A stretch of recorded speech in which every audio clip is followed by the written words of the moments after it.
Students, ये है सिरपुर से प्राप्त अवशेष।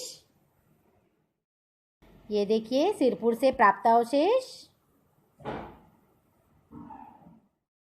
ये देखिए सिरपुर से प्राप्त अवशेष। स्टूडेंट्स, तो आओ हम गुप्तकाल के बारे में पढ़ें।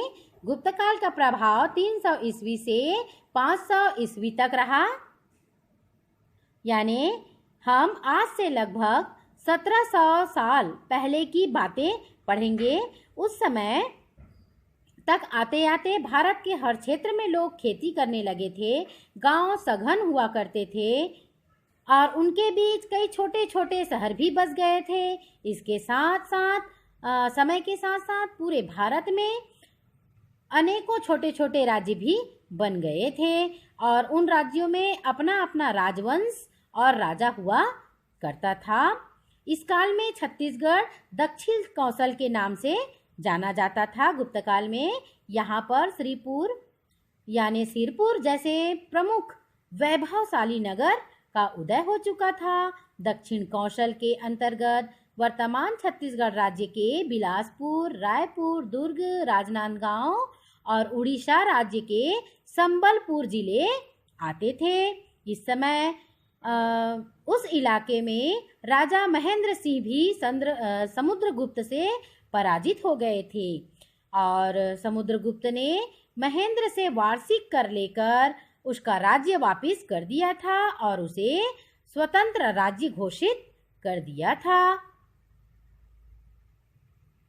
अब स्टूडेंट्स आओ तो हम पढ़ते हैं समुद्रगुप्त है कौन।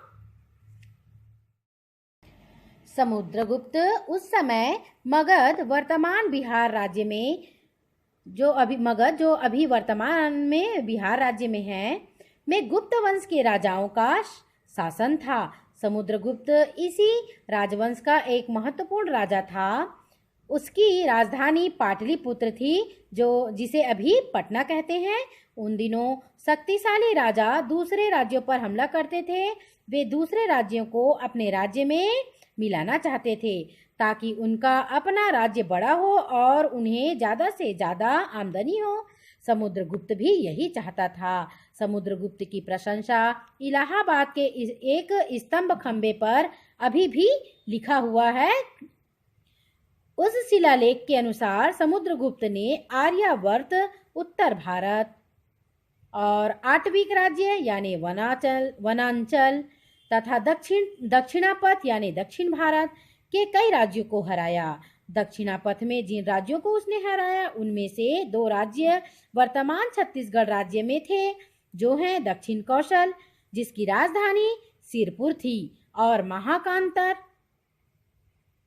महाकांतार जो वर्तमान बस्तर और उड़ीसा क्षेत्र में पड़ता है।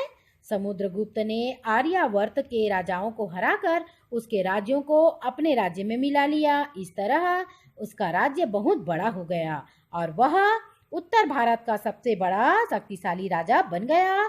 लेकिन उसने दक्षिणापथ के राजाओं को हराने के बाद भी उनका राज्य उन्हें लौटा दिया था।